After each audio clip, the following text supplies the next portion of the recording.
Pak Jokowi ini kan sangat berharap pada pendidikan vokasi, melahirkan SDM yang nanti akan lebih siap kerja, lebih tangguh, kompeten dan sebagainya. Sehingga Pak Jokowi sering benchmarking dengan vokasi di Jerman, vokasi negara-negara maju. Karena memang negara-negara maju itu punya karakter vokasinya yang kuat dan link and match dengan industri. Itu menguatkan kemajuan bangsa mereka dan teknologi.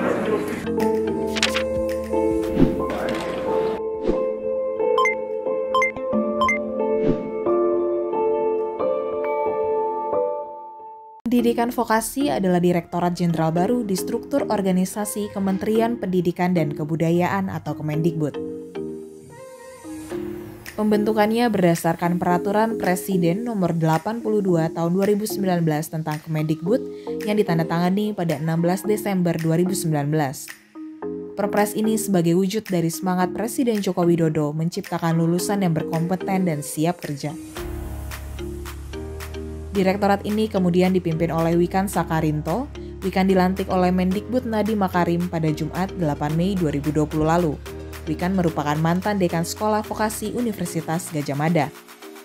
Pria kelahiran 17 Maret 1975 ini menyelesaikan S1 di Universitas Gadjah Mada pada program Mechanical Engineering tahun 2001. Lalu melanjutkan S2 di University of Twente Belanda dan Dormen University Jerman pada program Mechanical Engineering tahun 2005. Kemudian Wikan meraih gelar S3 dari Kobe University Jepang pada program Mechanical Engineering tahun 2016. Wikan memiliki 10 tugas sebagai Dirjen Vokasi, diantaranya merumuskan kebijakan di bidang pendidikan vokasi, pendidikan kejuruan, dan pendidikan keterampilan dan pelatihan kerja. Wikan juga diminta untuk menyempurnakan link and match antara pendidikan vokasi dengan industri yang selama ini belum banyak terrealisasi. Selamat pagi Pak Wikan. Selamat pagi Bang Tomo, selamat pagi semua pemirsa. Selamat pagi menjelang siang. Nah, kalau siang itu kan jam 12. Ya. Selamat siang Tribuners di seluruh Indonesia. Kali ini Tribun kedatangan tamu terhormat Bapak Direktur Jenderal Pendidikan Vokasi, Kementerian Pendidikan dan Kebudayaan, Bapak Wikan Sakarinto, nama lengkapnya. Sekali lagi selamat siang, Pak. Selamat siang, Bang Tomo. Generasi millennials barangkali belum tahu apa vokasi. Apalagi kami yang kolonial ya, zaman kami nggak ada istilah-istilah vokasi. Nah Pak Wikan, apa sih Direktorat Jenderal Vokasi ini dan mulai kapan ada di Kementerian Pendidikan, Pak? Silakan dijelaskan, Pak. Jadi gini, Bang Tomo, lahirnya itu resminya tanggal 31 Desember 2019. Di ujung tahun Di ya? ujung tahun, dan itu segera berganti tahun 2020, lahirlah Direktorat Jenderal yang termuda, terbaru di Kementerian Pendidikan dan Kebudayaan, yaitu Direktorat Jenderal Pendidikan Vokasi. Nah, di bawah Direktorat Jenderal Pendidikan Vokasi ini mengcover 2.200 kampus vokasi. Sebelum ke situ, apa sejarahnya kok harus dilahirkan ini? Apakah ini tuntutan zaman, tuntutan pendidikan, tuntutan millennials? Ya, mungkin gini ya, kalau kita coba kita melihat ke belakang ya. Pak Jokowi ini kan sangat berharap pada pendidikan vokasi, melahirkan SDM yang nanti akan lebih siap kerja, lebih tangguh, kompeten dan sebagainya. Sehingga Pak Jokowi sering benchmarking dengan vokasi di Jerman, vokasi negara-negara maju. Karena memang negara-negara maju itu memang punya karakter vokasinya ya kuat dan link and match dengan industri. Itu menguatkan kemajuan bangsa mereka dan teknologinya. Nah, kemudian juga masyarakat ini juga berharap bahwa atau mungkin industri juga sangat berharap bahwa lulusan perguruan tinggi ataupun sekolah atau SMK itu nanti lebih siap kerja. Karena apa? Industri butuh SDM untuk bertumbuh kembang. Jadi antara lain didorong oleh semangat Pak Jokowi untuk vokasi ya? Iya, Pak Jokowi, industri membutuhkan lulusan yang lebih... Terinspirasi juga mobil SMK yang tempoh hari? Ya itu SMK waktu itu kan ada Pak Jokowi merilis secara smart kan, manufacturing mobil bangsa ini, tapi di branding dengan SMK, bukan SMK tapi EMK. Nah itu kemudian pemerintah sepertinya melihat harus perlu ada Direktorat Jenderal khusus yang nanti menangani pendidikan vokasi ini, baik dari perguruan tinggi, SMK, dan kursus pelatihan. Nah, itu semua kemudian dikelola di dalam Dirjen baru ini. Jadi gitu. mengurusi SMK kejuruan, kalau zaman kami dulu namanya ada STM, ada SMEA gitu ya. Ini semua di SMK ya? Iya, SMK serta seluruh perguruan tinggi vokasi. Politeknik, ada gitu politeknik, ada universitas, institut diploma. Yang memiliki diploma. Yang memiliki diploma ya, ada diploma 1, diploma 2, 3, D4, sarjana terapan, S2 terapan hingga doktor terapan. Itu semua di bawahnya vokasi plus yang paling bawah juga ada lembaga kursus dan pelatihan. Oh, lembaga kursus juga. Kalau SMK-nya 14.000 SMK, kalau di lembaga kursus pelatihan 17.000 lembaga kursus pelatihan di Indonesia. Training yang sekitar 1, 2, 3 bulan yang langsung kompetensinya itu praktis dibutuhkan oleh dunia kerja. Jadi ini besar SMK sekali. itu kejuruan yang langsung spesifikasi. Ada teknik seperti STM itu ya, ada akuntansi, ada perbengkelan segala macam. Ya? Termasuk ke perhotelan, pariwisata, boga, fashion, penerbangan, desain grafis, IT. Jadi spesifik ya pada keahlian ya. Nah, apa sih yang Bapak mau harapkan dari masyarakat sekarang untuk mendukung vokasi ini, Pak? Jadi poinnya gini, Bang Tomu. Setelah ini kita kelola, kami memiliki strategi khusus atau policy khusus, yaitu link and match. Kembali ke tadi, link and match. Jadi seluruh kampus vokasi, SMK, lembaga kursus pelatihan harus link and match dengan industri dan dunia kerja. Gini. Ini adalah kebijakan utama Direktorat Jenderal Vokasi. Link and match itu tidak sekedar tanda tangan MOU, foto-foto masuk koran. Enggak. Itu ibarat orang berhubungan, pacaran aja belum itu, baru kenalan. Link and match kami nggak hanya sekedar pacaran, tapi sampai menikah levelnya. Jadi ada paket link and match itu minimal 5 ya. Kurikulum dibikin bersama. Dosen tamu, guru tamu, minimal 50 jam per semester Artinya industri ngajar di kampus atau di SMK. Magang dari awal, dirancang sejak awal. Jangan sampai tiba-tiba industri cuma disodorin magang suruh nerima, enggak. Dari awal dirancang. Jadi dari sekolah atau kampus sudah merancang di industri. Iya. Kemudian ini ada sertifikasi kompetensi bagi lulusan. Nah, yang jelas ada komitmen menyerap, nggak wajib sih, tapi kok menyerap lulusan. Ya ini paket link and match level menikah yang kami bayangkan itu. Sampai tambah satu lagi, mengembangkan teaching factory. Jadi teaching industry, teaching factory masuk ke dalam.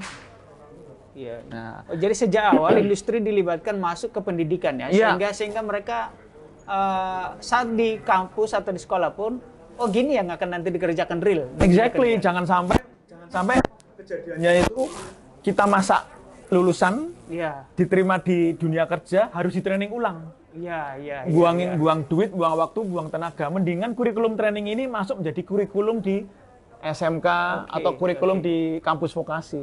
Ikut ngajar juga orang-orang industrinya. Nah, itu kan enak sekali itu. Daripada aku masak, Anda nanti terima masakan, mendingan ayo masak bareng. Makanannya silahkan bawa.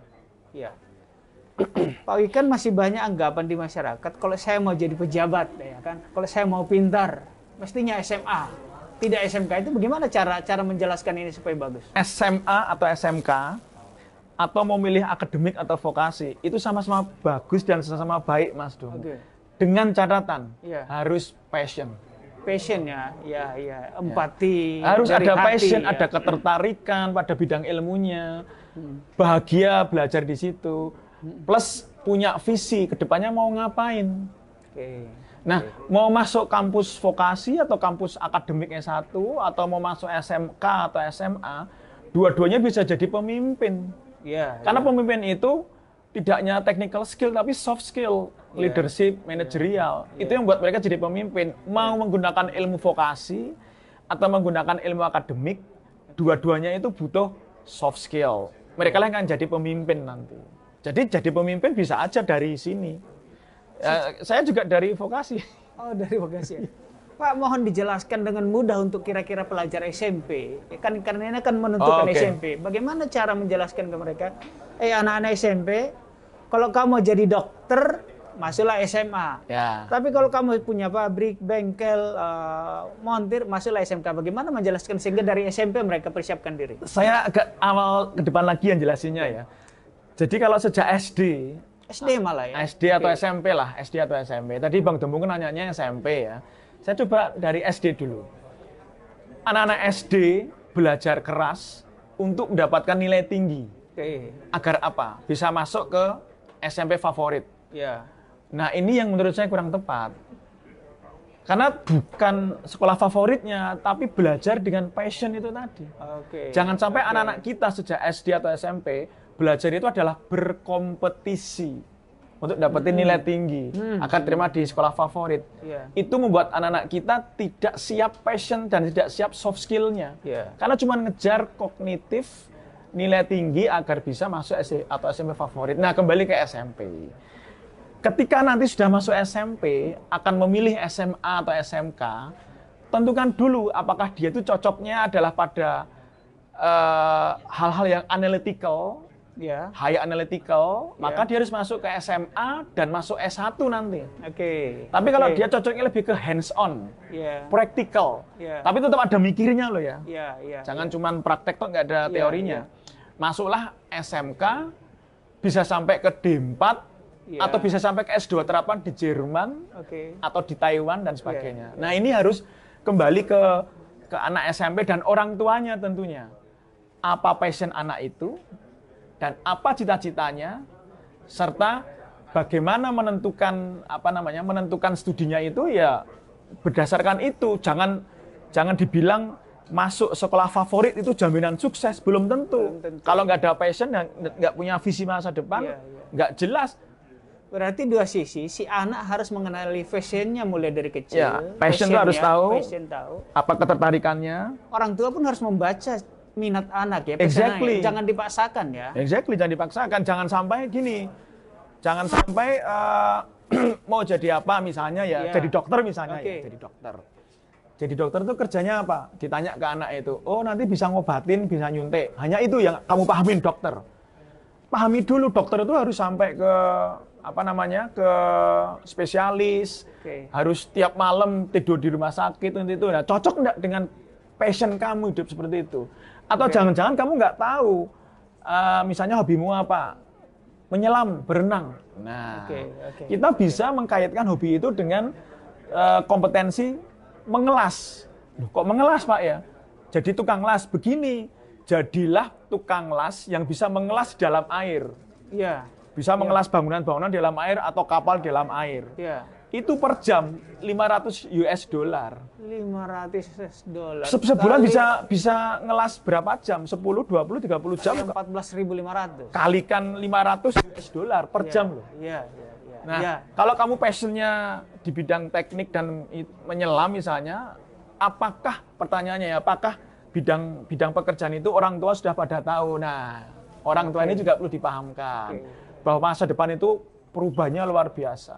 Akan ada banyak kompetensi baru yang lahir, job-job baru yang lahir. Jangan melihat masa depan itu dengan kacamata di masa kini atau masa belakang. Pak Wikan, anak-anak sekarang memang kalau kita tanya apa cita-citamu bukan lagi dokter, tetapi gamer atau YouTuber. Tapi saya perlu klarifikasi ya. Tadi dokter itu hanya contoh Ya saja. contoh ya. Oke.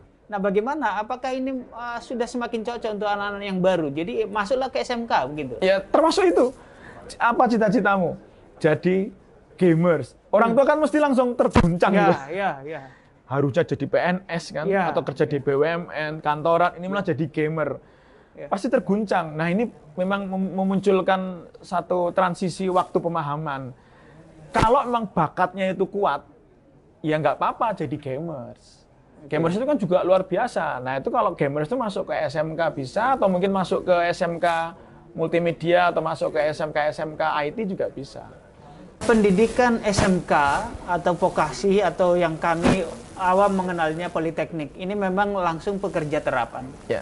Tetapi data BPS, Badan Pusat Statistik mengatakan tahun 2017 sekitar 7 juta pengangguran terbuka, 10,95% SMK. Lulusan SMK. Ya, itu 2017. 2018 7 juta pengangguran, 11,24 SMK, jadi tertinggi ya. 2019 7,05 juta pengangguran, 10,42 SMK.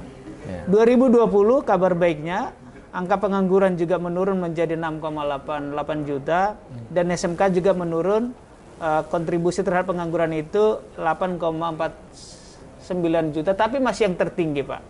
Bagaimana menjelaskan ini kepada orang tua bahwa agar anaknya jangan takut masuk ke SMK nanti akan pengangguran? Oke, ini pertanyaan yang menarik nih, Bang Tomo. SMK seringkali memang ada stigma atau justifikasi sebagai kontributor pengangguran ya, di Indonesia ini. Saya mungkin tidak akan memberikan respon terhadap bagaimana survei ini dilakukan sehingga menghasilkan satu kesimpulan yang disimpulkan oleh banyak orang bahwa SMK itu nanti ditentukan menganggur. Kami lebih fokus pada begini. SMK itu nanti akan kita dorong lebih link and match. Tadi sudah saya jelasin ya. Kurikulum, guru tamu, magang, dan sebagainya tadi. Kita gelontorkan dana untuk link and match. Tapi tidak hanya SMK, ada perguruan tinggi vokasi dan kursus pelatihan. Totalnya itu 3,5 triliun tahun ini. Kita dorong untuk semuanya link and match. Nah, khusus SMK nanti akan kita dorong lebih link and match dengan industri dan dunia kerja. Itu satu. Dua, faktanya SMK itu tiap tahun kurikulumnya sudah disinkronis dengan industri. Jadi sudah disinkronkan dengan industri. Ini fakta. Karena memang kita sudah wajibkan bahwa kurikulum SMK tiap tahun itu harus disinkronkan dengan industri. Artinya apa? Link and match sudah terjadi sebenarnya. Yang ketiga, sekarang yang ketiga. Yang ketiga memang menjadi PR. Kalau kita beranggapan bahwa SMK sudah direvitalisasi, nah, SMK itu kan ada masukannya, yaitu anak-anak SMP yang masuk ke SMK. Nah, ini harus menjadi PR tambahan kita. Karena apa? Kalau anak-anak SMP masih kebayangnya SMA melulu. Masuk SMK itu tidak passion.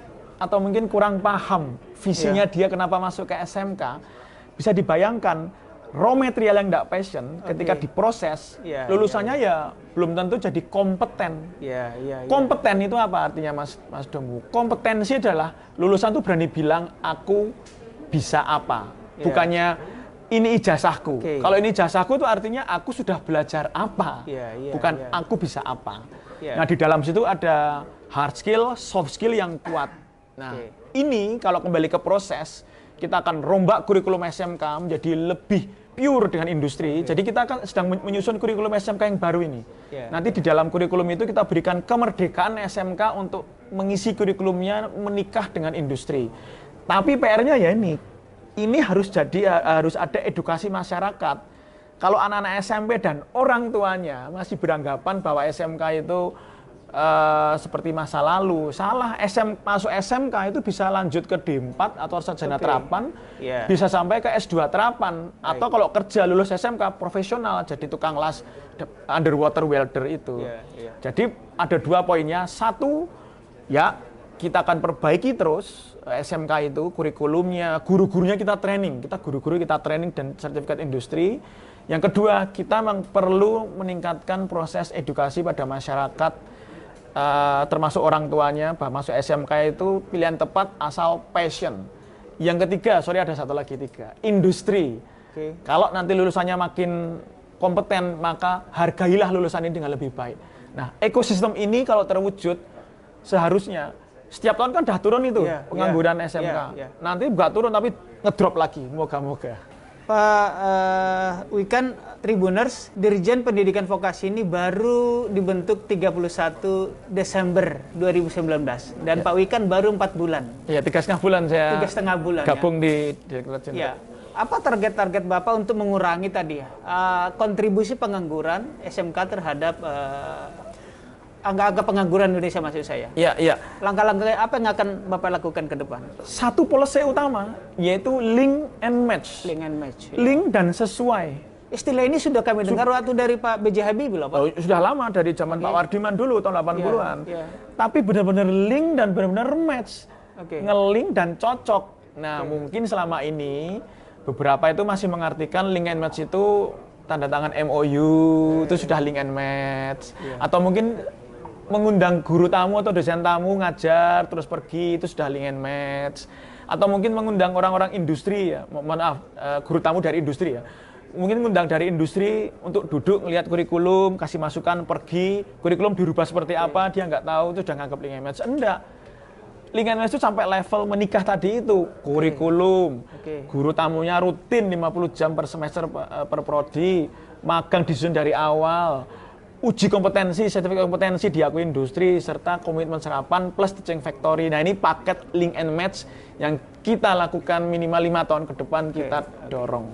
Baik Pak, kita lupakan SMK yang disebut negatif, tapi masih banyak sisi lain yang positif. Politeknik, ya, lembaga kursus seperti apa ini vokasi? Ya kalau untuk yang politeknik, universitas, institut itu relatif memang ya semoga kita bisa lebih cepat nanti ya, karena jumlahnya tidak sebanyak SMK.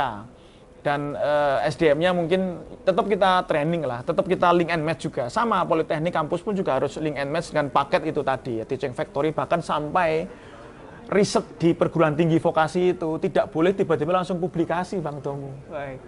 Harus jadi produk dulu. Baik. Jangan publikasi buat naik jadi profesor. Indonesia nggak terlalu beruntung itu. Baik. Kita harus bikin produk lahir dari riset-riset vokasi terapan, kolaborasi dengan teman-teman S1, S2, S3, mereka yang mikir tinggi, kita yang menghilirkan jadi produk. Jadi produk yang mendunia, mau dipublikasikan paper boleh. Nah ini riset vokasi harus itu, dan riset vokasi tidak boleh tiba-tiba riset gitu aja. Sudah selesai riset nanti buat apa? Gimana cara jualnya? Nah itu belum dipikir, tidak boleh. Jadi riset itu harus diawali dengan market analisis dulu, sehingga dosen-dosen vokasi, profesor vokasi nanti ketika mau riset itu sudah tahu arah marketnya mau kemana atau mau ke masyarakat. Sampai segitu itu teaching factory. Untuk lembaga kursus pelatihan juga sama, meskipun itu cuma 2-3 bulan training, tapi itu spesifik banget dan mungkin itu malah lebih mudah mengkawinkannya. Misalnya Kompas ini butuh ngembangin web base atau sistem berbasis web, dibutuhkan orang yang jago JavaScript misalnya. Nah itu tinggal cari ke lembaga kursus pelatihan 3 bulan di training JavaScript, disertifikasi itu, entah lulusan SMK, entah lulusan SMP, atau entah lulusan perguruan tinggi, yang penting dia, atau mungkin dia tadinya pengangguran misalnya, di training 3 bulan di lembaga kursus pelatihan, sertifikasinya itu tadi sesuai dengan kebutuhan, malah bisa langsung diserap. Dan kita targetnya per tahun itu mentraining sekitar 50.000 orang untuk kita training, juga harus nikah dengan industri loh ya, lembaga kursus pelatihan. Dengan match tadi itu ya. Iya, kita industri sama mencetak 16.000 wirausaha dari training itu. Jadi trainingnya juga menikah dengan UMKM. Jadi kita melahirkan 16.000 entrepreneurs. Oh, jadi kerjasama juga dengan UMKM? Iya, itu target di lembaga di direktorat kami urusan pelatihan. Kita juga akan mentraining 50.000 untuk cari kerja dan 16.000 untuk bikin perusahaan. Untuk segala level ya. Untuk segala level. Baik Pak Wikan, karena saya sudah dikode berkali-kali soal waktu. Ada closing statement Pak? Soal bagaimana Dirjen Vokasi ini ke depan? Ya kalau saya selalu gini ya. Mau milih S1 atau mau milih vokasi, sama-sama baik. Yang penting tahu apa passion kamu dan mau jadi apa kamu di masa depan. Dan pahamilah pekerjaan itu membuatmu bahagia atau enggak, membuat Anda bahagia atau tidak. Itu passion. Sehingga ketika dia atau Anda nanti memilih tempat kuliah atau mau masuk SMK atau masuk SMA atau S1, itu dengan semangat. Jadi nanti belajar itu dengan gembira dan menyenangkan, nggak usah disuruh. Seperti Ryan Giggs itu ketika dia dulu belum terkenal banget, dia justru menambah porsi trainingnya kan. Dia nambah jam latihannya karena dia dengan passion tahu masa depan, dia akan dengan sendirinya menjadi pembelajar mandiri sepanjang hayat. Dan soft skill itu penting banget. Hard skill penting, tapi soft skill itu lebih penting. Ini moga-moga Indonesia akan lebih maju ketika anak-anak SD SMP itu sudah tahu apa passion Anda dan mau jadi apa di masa depan dan apa visi Anda. Semoga dengan Dirjen Vokasi ini semakin banyak orang pekerja, bukan yang ngerumpi Pak ya. Iya. jangan kebanyakan yang mikir. Kita membutuhkan orang yang lebih banyak melakukan atau doers. Maka kita butuh anak-anak vokasi lebih banyak, tapi ya itu harus kompeten. Aku bisa apa, bukannya aku sudah belajar apa. Itu cuma ijazah doang. Harus kompeten. Baik, Pak Wikan, terima kasih Pak Wikan Terima sekali kasih lagi atas kehadirannya di Kamu. redaksi kami. Ya. Tribuners, demikian bincang-bincang kita dengan Ya. Direktur Jenderal Pendidikan Vokasi Ya. Kementerian Pendidikan dan Kebudayaan, Bapak Wikan Sakarinto. Oke. Terima kasih Pak. Terima kasih. Selamat siang. Kita tos gini. Baik Pak, sekali lagi terima Ya. kasih. Halo Tribuners, kaum milenial seluruh Indonesia.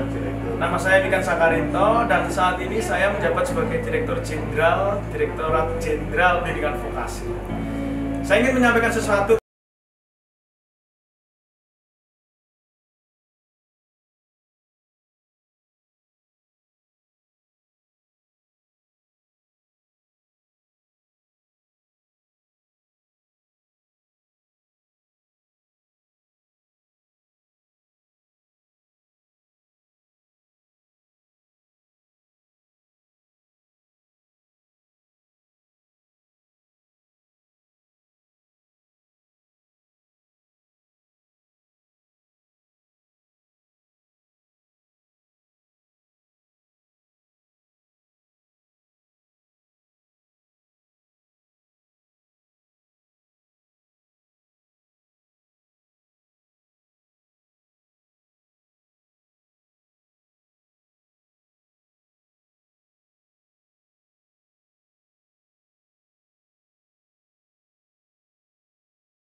Menjadi lulusan yang kompeten karena Anda mencintai bidang ilmu Anda mencintai masa depan Anda karena Anda paham Anda mau jadi apa. Itu yang bisa saya sampaikan. Cincin bulan itu kekasih. Cukup sekian. Terima kasih.